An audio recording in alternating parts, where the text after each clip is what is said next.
Starting today, I'm moving in with my son, his wife, and their kids.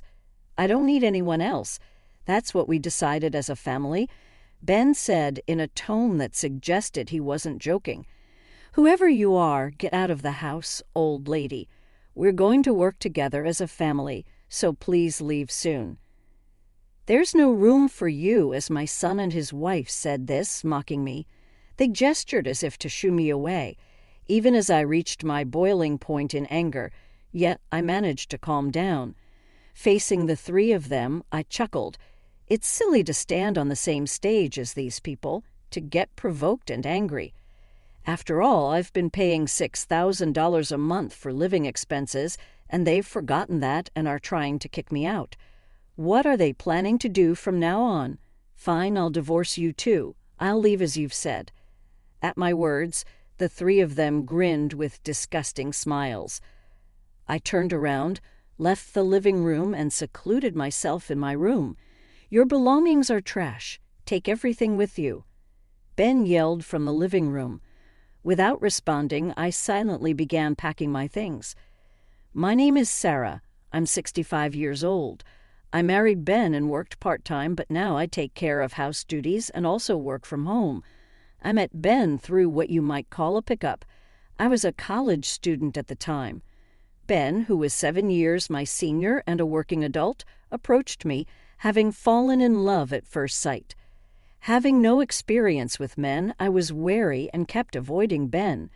But Ben didn't give up and kept talking to me whenever we met. It was often just a greeting, but we'd chat if there was time. I reluctantly listened, but eventually he realized I wasn't interested and said, "I didn't mean to bother you." "I'm sorry for making you feel uncomfortable." With that, I realized Ben's sincerity and decided to face him. Gradually, I began to be drawn to Ben as well. After we graduated from college, we got married and were blessed with a daughter, Natalie, and a son, Mark. Ben, who loved children, was cooperative in raising our 2 kids, and we lived happily as a family. However, that happiness didn't last long. When Mark entered middle school, I heard something unbelievable while I was working part-time. It was Rachel, a senior colleague who was a year older than me, who told me. She was close in age, had kids, and was easygoing and caring, so I felt a sense of closeness and liked her. One day, as we were heading home at the same time, she said, "You know, I was once picked up at the station a long time ago. That was the station where I met Ben." It was a coincidence that it was a pickup spot, I thought as I listened. Rachel continued, "My friends were also picked up by the same guy. It became a topic among us, and after observing for a while, it turned out he was hitting on various girls." "What? There's someone like that?" I exclaimed. "Yeah, it's surprising, and he was only hitting on girls much younger than himself." Rachel laughed, and I laughed along. "Rumor has it he finally caught a young girlfriend and got married. At that moment, I had a bad feeling, and somehow I felt embarrassed about meeting Ben here." Ben fell in love with me at first sight and just happened to meet me here. I wanted to believe he was different from those pickup guys, but my hope was shattered.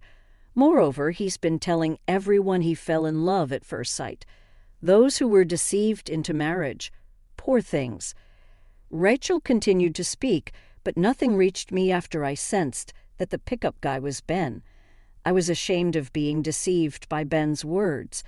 Of course, I knew Rachel meant no harm. She didn't know my husband was Ben. "Sarah, you look pale," Rachel asked me worriedly as I remained silent. "Yeah, I'm fine, just thinking about what to make for dinner tonight. It's tough every day, isn't it? I wonder what I should make too."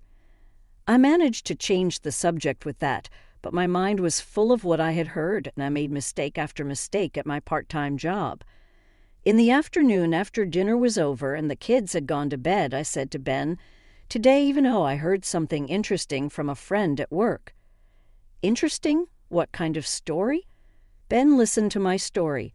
Surely such a kind husband couldn't have been the worst kind of pickup artist. It must be some mistake. It'll probably turn into a funny story. That's what I thought, but wanting to be reassured, I opened my mouth. "You know the station where we met, right?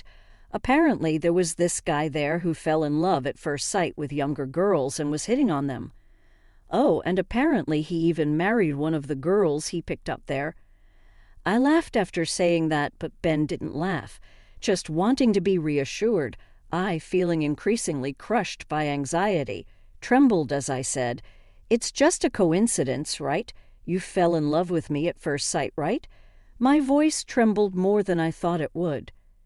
Then Ben suddenly burst out laughing as if he found it funny. Relieved for a moment, he laughed in front of me, trembling.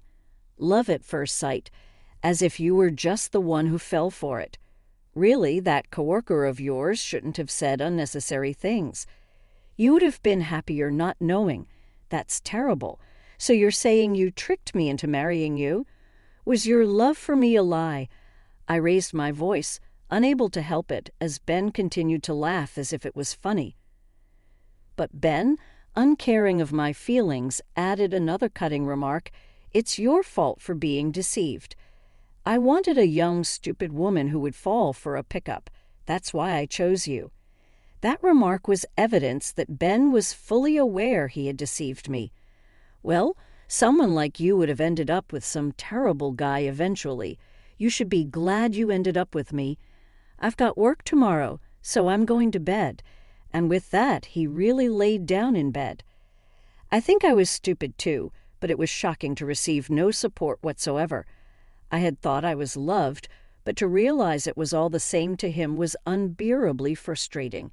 When we went to introduce ourselves for marriage, my in-laws said, "We're relieved he's finally marrying, and such a young girl, too." "We're delighted." I thought I was being praised, but probably Ben had been repeatedly told by his parents to get married. But now, knowing this truth, there's nothing I can do about it. Honestly, I no longer feel love, but it's not like our marriage is bad right now. And with our children at such a sensitive age, even if I wanted to divorce, I couldn't go through with it. The fact that I was mistaken about being loved and got married was sad and difficult, but I told myself I had to endure it. Yet, over time, I was able to come to terms with the past.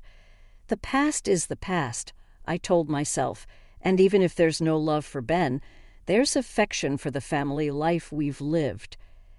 After knowing the truth, our marriage couldn't be said to be good. Ben started avoiding me on his days off, going to play pachinko. Yet I no longer thought about wanting a divorce, and after quitting my part-time job, I started working from home, busily living each day. The kids grew up in no time and both found jobs in our hometown after graduating from college. Natalie later married someone from the same company. She had a child and now lives far away. Not able to see them often, but they're living happily as a family. The problem was Mark. After graduating from college, he quit his job. Soon after, that company wasn't for me, he said. The crappy boss kept dumping work on me. The part-timers are useless, just babbling away, he kept complaining. So at first, I simply thought it was a bad fit with the company or the boss. "That's tough. Surely you'll find a company that suits you, Mark," I said. I even supported his job changes. Thanks to that, Mark changed jobs but quit again soon after. It was a repeating cycle. I lost track of how many times he changed jobs before turning 30. I wanted to defend my child, but him quitting jobs so quickly, it seemed like Mark was just being selfish, I thought. Full-time employment isn't for me. It's too much responsibility and the pay is low, Mark would say. I'm fine with part-time jobs. If a customer or the head office pisses me off, I can quit right away. Eventually, Mark, having resigned himself to this, is now hopping from one part-time job to another. Of course, that's not enough to cover his living expenses. He lives at home, not contributing to food or utility bills, and seems to use all his earnings as pocket money for himself. "Mark, you're over 30. You can't live like this forever." I've tried to reason with him several times. Even if not a full-time job, at least a part-time one. No, even if it's just odd jobs. You won't see a raise if you don't stick with one place. Patience is important. But no matter how much I worry, it's like talking to a brick wall. As for Ben, he'd say, "Well, don't say that. He's our son. We have no choice but to support him. Maybe that's fine for now, but doesn't he worry about our child's future?" "Dad really understands, huh?" Mark would say. Spoiled by Ben, Mark seems to have no intention of stopping his odd jobs lifestyle. Then at 34, Mark suddenly announced he was moving out, apparently planning to get married, and it seems he's found a full-time job. "Actually, she's pregnant, so I've got to do my best," Mark told us. I was very happy, not just for Mark's independence, but also the relief that my worried son was getting married and the joy of having a grandchild. Mark's partner turned out to be Karen, 7 years his junior. "Since Ben and I also have a 7-year age gap," Mark laughed, saying, "It's in the blood." So Karen came to visit our home. "Nice to meet you," she said, bringing a cake from a shop Ben likes, perhaps Mark told her, and her appearance was clean, making a good first impression. "Karen, we're looking forward to having you." I greeted her with a smile, and Karen smiled back, but it wasn't a smile. I felt an odd sense of mockery in her smile and tilted my head in confusion. "Huh. Oh, sorry, I just remembered that love at first sight story," she said. Contrary to my confusion, Ben and Mark started laughing uproariously. "Yeah, the story of how Mom got tricked. Really," Mark said. "You already told her." I was so embarrassed. I could feel my face burning. But at the same time, a sense of loathing for the three of them welled up inside me. Karen laughed again triumphantly, as if she had won, and turned to me. "I'm loved by Mark, so no worries there. Is that something you say to someone who is going to be your mother-in-law, even if it's our first meeting?" No, maybe she said it to assert dominance because I'm going to be her mother-in-law. "Karen, you're funny and beautiful too. You must be popular, right?" I said. "If Dad has a daughter like Karen, he can rest easy then. That's great. I'll do my best to be a wonderful wife," Karen said. The three of them started chatting happily, leaving me out in the cold. But I didn't miss Karen looking down on me with a snicker. With Ben and Mark on her side, she acted as if she was superior to me. Mark and Karen got married and started living together in an apartment not too far from our house.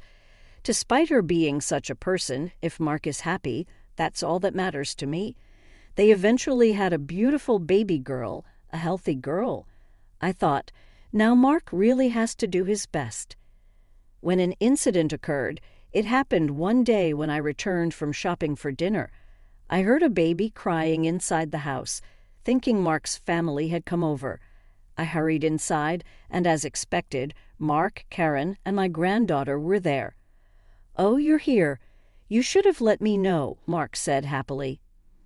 I put down my bags and rushed to my granddaughter. Then Karen said to me in a chilly voice, "Who are you?" I was stunned by her words. I couldn't understand what was happening. Mark laughed heartily at her words. Amidst this, Ben said, "Seriously, starting today, my son, his wife, and their kids will live with me. We don't need anyone else. That's what we decided in the family." What from Ben's tone? It didn't seem like a joke. "I don't know who you are, but old lady, get out of the house. We're going to work together as a family from now on, so please leave soon. We don't have room for you." My son and his wife dismissively said this while making gestures as if shooing me away with their hands. It was a misunderstanding to begin with, getting married and all. At Ben's comment, the three of them burst into laughter again, pushing my anger to its boiling point. I should not be ridiculed to this extent, no matter what. However, facing the three of them, I too let out a laugh, finding it foolish to stand on the same stage, be provoked, and get angry with such people. After all, I'm paying $6,000 in living expenses, and they forget that and decide to kick me out. What are they planning to do going forward? "Fine, I'll divorce you too," I said. "I'll leave as you've asked." In my words, the three of them smirked with an unpleasant smile. I turned away and left the living room, retreating to my own room. "Your personal belongings are trash. "Take them all with you," Ben yelled from the living room. Without responding, I silently started packing my belongings. The next day, I called the moving company. Given it was a weekday during the off-peak season, they said they could move my stuff that evening. "Please, as soon as possible," I quickly responded, and it was decided that I would move out that day. I couldn't wait to leave this house. That was my sole focus. Watching me busily prepare to leave, Ben said with a laugh, "A jobless old lady, where exactly do you plan on going? I might have forgiven you if you had apologized." I completely ignored his words. I didn't understand why I should apologize when there was no reason for me to. "I'll be in the way of the move, so I might as well go to the casino," said Ben, having been continuously ignored by me, and left the house in the afternoon. Though I thought it would have been nice to hear even a single word of thanks, expecting anything from him was foolish. "Well, goodbye then," I said, watching Ben's back as he left the house. A few hours later, thanks to the moving company, all my belongings were transported. I contacted the real estate agent to bring the keys immediately, moved everything in, and the move was complete. There's still a bit of unpacking to do, but I was relieved to have successfully moved. Now all that's left is to proceed with the divorce, and I will be officially free. Lying on the sofa in a liberated mood, my phone rang. It was Ben. "Hello?" I answered the phone. Ben yelled furiously from the other end. "What do you mean by this? What are you thinking?" His sudden loud voice made me instinctively pull the phone away from my ear. After a pause, I said, "What? Why are you so angry?" "Don't play dumb. What kind of spite is this? You took all the furniture and appliances. The house is empty." I was puzzled by his words and slowly looked around the room. The furniture and appliances I brought from the house were all here, but there was nothing strange about that. "What's wrong with that? You said not to leave my belongings behind." "In other words, personal belongings," I clarified. "You thought they were yours. I chose and bought them with my money." I laughed heartily. Ben, on the other end of the phone, couldn't say anything and let out a choked sound. "Mark and Karen were there, so you got carried away and said such things about kicking me out, but you weren't seeing the reality." "Well, I'll give you the appliances then," Ben said desperately, but I didn't miss his words. "Give me? They were mine to begin with." "Don't get ahead of yourself," I scolded. Ben fell silent again at my scolding. I could almost see his demeanor and nearly burst into laughter. "Shut up. Anyway, this cuts all ties between us. Don't ever contact me again." And with that, he hung up the phone. It was funny that Ben, who had called me, forgot that he was the one who initiated the call. After being outwitted by me, I couldn't stop laughing alone in my new house. Though I didn't take his "don't contact me again" seriously, I still needed to get him to fill out the divorce papers, so I planned to contact him again. Annoying as it was, I intended to go back to the house the next day. As I left the office with a heavy heart, someone called out to me, stopping me in my tracks. "Sarah, I knew it was you." "Wasn't it Rachel?" It was Rachel with whom I had gotten along well when I was working part-time. Though I knew her contact information, we had only met a few times since I quit, and I hadn't seen her at all in recent years. But a reunion after so many years was a happy occasion. We decided to have coffee and went into a nearby cafe. After catching up on old times, Rachel said, "Did you have some business there?" I told her everything in response to her question. I shared that I was the one who had married the pickup artist Rachel had told me about, and how my husband, son, and his wife had kicked me out of the house. While I laughed as I told the story, Rachel felt down on my behalf. That's how it was. I'm sorry for saying too much. Rachel looked apologetic, but I was actually grateful. Indeed, it was a shock when I found out, and I was too embarrassed and ashamed to talk about it back then. But now I think it was good that I knew. I could have ended my life being ridiculed. My feelings about this are genuine. There were times I thought I would have been happier not knowing, but that's only if Ben had been capable of reflecting on his past. Given Ben's character, if I had remained ignorant, I would have been ridiculed even more. I'm able to take action now while I still have the energy, thanks to discovering Ben's true nature back then. By the way, Rachel, did you have some business here too? At my question, Rachel started speaking after a moment's thought. Actually, it's about my son, your son. I thought you had a daughter. After I quit my job, I had another child. I came here for a legal consultation about him. It turned out she was having trouble with her son's partner. Thinking that every family has its issues, we talked about various topics and then parted ways. When I returned home, my son's family was there, apparently moving in their stuff. "Hey, you crazy old lady, taking all the furniture and appliances, what's wrong with you?" They really seemed intent on living together. The two glared at me as they came in. Where the large fridge used to be, there was now a small fridge that they must have used in their apartment. Its diminutive size made me burst into laughter inadvertently. "What's so funny?" Nothing. Heron seemed to understand why I laughed and snapped at me angrily. I elegantly dodged her attack and turned to Mark. "Where's Dad?" "In the bedroom. The baby's sleeping, so don't make any noise," according to Mark. Ben seemed to be babysitting the granddaughter. He did take good care of the kids when they were young. Back when I still felt happy. With that memory in mind, I headed to the bedroom. I brought the divorce papers. Just fill them out and leave them. As soon as I entered the bedroom, I said that. Ben glanced at me and clicked his tongue.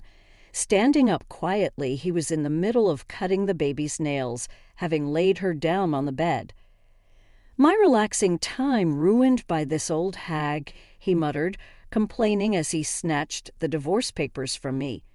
Ignoring Ben, I peered at my granddaughter's sleeping face. Though a child of my disappointing son, she was my blood-related granddaughter. There's no lie in saying she's adorable, but looking at her face with a smile, I felt a chill run down my spine. Her cute little face looked exactly like Rachel, whom I had just met. And then I remembered the story Rachel had shared earlier about her son's girlfriend getting pregnant, lying to scam money, and then disappearing. Just a few hours ago, I thought every family has its challenges upon hearing Rachel's confession. But could it be that Karen was the one who scammed money from Rachel's son? That's what crossed my mind. If my suspicion was correct, then this child might not even be Mark's. With a pale face contemplating this, Ben spoke to me. "Here, I filled it out. Now get out, okay, and throw this away too. Well, you won't be seeing this kid again anyway, but you can keep it if you want." Ben handed me a tissue wrapped around the baby's nail clippings, along with the divorce papers. I took them without a word and left the house immediately. Then I hurriedly contacted Rachel again. A month later, my phone rang once more with Ben on the other end. "Hey, I got a notice that the electricity and gas bills are unpaid." "What's going on?" Again he raged one-sidedly, taking his anger out on me. "I don't know. Pay it yourself. Where's the money? How were these bills paid before? Where's the bank card?" I could hear him rummaging around, probably turning the house upside down looking for the bank book. Seeing Ben in a frenzy, I couldn't help but laugh. "What are you laughing at? Get over here. You've made a mess, so I can't find anything in the house." After saying that, Ben hung up the phone. Though I wasn't keen on it, there was something I needed to do. Reluctantly, I got ready and called someone. That night, I rang the house's doorbell. "You're late. What have you been doing, you freeloader?" Seeing my face on the monitor, Ben rushed out of the entrance and froze upon seeing the person next to me. "Who might this be?" "She's a friend of mine." "It's been a long time," Rachel greeted him deliberately. However, Ben tilted his head in confusion. "You don't remember the face of every girl you picked up, do you?" Rachel laughed. I couldn't help but laugh along then, feeling embarrassed, glared at me. "What kind of harassment is this? Bringing a woman I hit on here thinking I'd be upset? I wouldn't do something so childish. "I'm here to see Karen," I replied. Together with Rachel, I entered the house. As expected, the living room was occupied by my son and his wife. They seemed quite relaxed in a home without me. Seeing my face, they made it clear with their expressions that they thought I was a nuisance. But frankly, I didn't want to come either. "So you must be Karen," Rachel began upon seeing Karen's face. "Huh. Who are you?" "A friend of the old lady. Why are you bringing her here? She's a stranger," Karen retorted with disdain towards Rachel. Rachel looked incredulous but quickly responded, "I've been looking for you. It was hard to find you since your last name changed." "Hey, lady, what do you want with Karen?" Mark stood up. Then Rachel handed Mark an envelope. Mark, puzzled, pulled out a document from inside. "Tim Brown, who's that? What's this genetic research?" Mark read the name on the document within. Tim Brown, Rachel's son's name. Hearing that name, Karen's face turned pale. She snatched the documents and envelope from Mark. "What's this, Karen? You shouldn't look at someone else's mail. It's wrong," her voice trembling. Karen likely knew who Rachel was and the content of that letter. "We did a DNA test for my son and Karen's daughter." "Ha, your child is my son's child. Unfortunately, there's no blood relation with Mark." With Rachel's words, Mark turned pale and froze. Karen remained motionless, equally shocked. "What do you mean?" Ben, who had been silent, joined our conversation. "I made good use of the granddaughter's nails you gave me." Yes, I had passed the granddaughter's nails Rachel gave me before to her, and I told her the granddaughter looked just like Rachel. It wasn't improbable for Karen, rude and deceitful, to scam someone for money, Rachel explained. Rachel discreetly sent the nails I provided and her son's toothbrush to a laboratory for testing, which confirmed a parental relationship. However, Rachel hadn't yet informed her son, knowing he would be extremely worried about the baby supposedly born. She wanted to assess the situation herself first to prevent her son from being shocked. "That's not my child. It must be some mistake." Mark was devastated, pitiful. Thinking you were loved and being tricked into marriage, Rachel said to Mark the same words Karen had used on me. Being deceived into marriage by Ben, and now hearing those words directed at Mark, made me involuntarily smile. It wasn't my grandchild after all. Ben collapsed, shocked. "The child will be taken care of by us. There will likely be a lawsuit." "Wait, not that, please. How will you raise her? You're getting divorced, right? And you don't work right. You also have to return the money." Karen clung to Rachel's arm, crying. "I'm sorry, please forgive me." Rachel spoke to Karen gently, trying to console her. "You drove Sarah out and sneaked into this family with lies. Do you think you'll be forgiven, though?" Rachel's tone was gentle, but the coldness in her words left Karen unable to retort, only to wail in response. "And what about the bank?" I turned back to Ben, who was in a daze, his eyes vacant. Before the granddaughter was born, Ben was overjoyed, calling her his inner grandchild, his hope for living. Now that is gone. I can understand the shock, but I had to confront him with an even harsher reality. "The bank is only with you. There are no others." "What? How did we manage the living expenses until now, the utility bills? There must be an account for living expenses." Ben sounded surprised. "I was the one providing for the living expenses every month, $6,000. "Of course I have no intention of doing that anymore." At my words, Mark also looked up. Ben's eyes darted around, unsettled. $6,000 every month. Ben sounded surprised, as if he didn't know until now. "Yes, didn't he know?" "Well, you just spent it however you liked." Ben looked up at the sky, perhaps reflecting on his actions, thinking he hadn't been caught. He had poured all the money he could freely use into gambling, and when that ran out, he secretly took from the food money. It wasn't once or twice that the money I set aside for payments disappeared. Thought you weren't caught. Your wasteful spending inflated our living expenses, in my words. Ben defiantly raised his voice. But there must have been a bank book with savings, like for bonuses, right? You took that years ago, all of it blown on gambling, don't you remember? Confronted with the truth, Ben looked startled, likely having forgotten. And he must have misunderstood that it still existed. I sighed in disbelief. I've been compensating for that with my own money without saying anything. Do you realize now how despicable you were to drive me out without knowing how much you depended on me? You better live without regret, liar. Where did a poor person like you get that kind of money? Ben yelled, refusing to accept the truth. It was pointless to argue. If you can't believe it, then fine. I then turned my gaze to Mark. And you, Mark? Mark, who had been disheartened by the situation with Karen and his daughter, looked at me with empty eyes.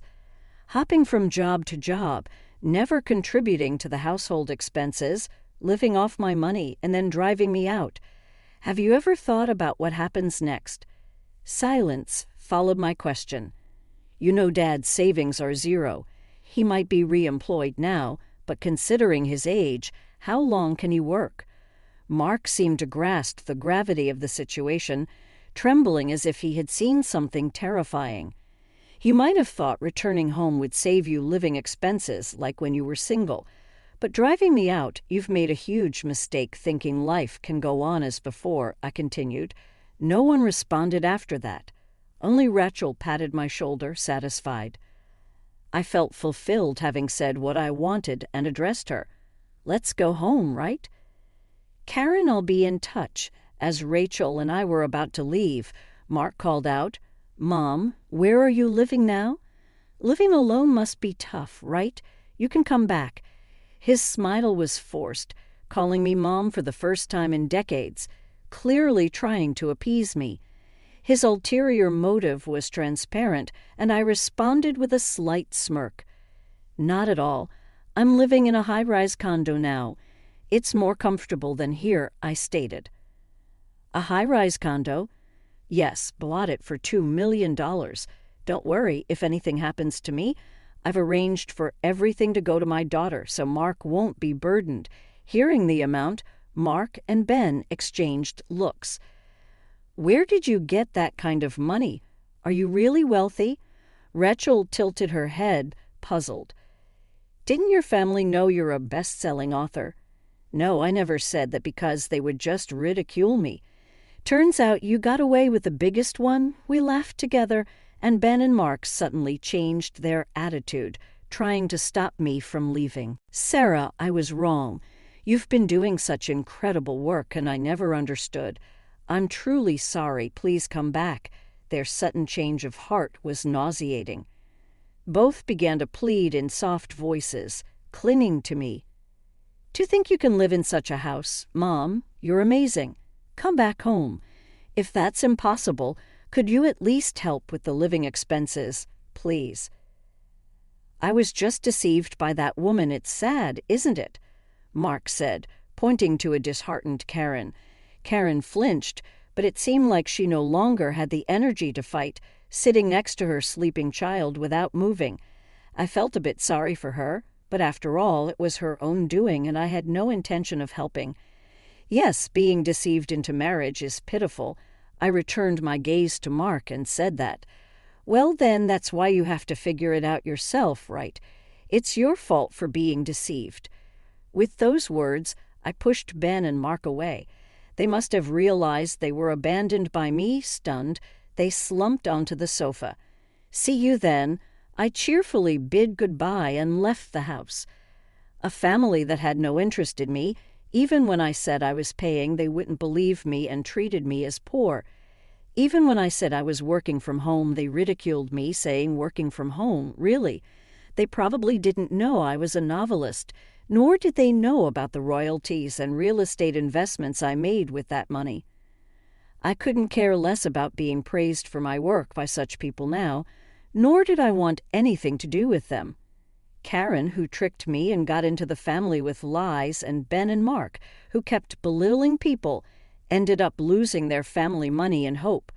Maybe we were a family of similar kinds, I thought, laughing inwardly. Afterward, Karen and Mark divorced. Karen was kicked out but had nowhere to go, so she's apparently still living in the house temporarily. Ben and Mark, despite everything, couldn't bring themselves to throw out the small baby. Karen must be living there miserably. Mark eventually quit his job again.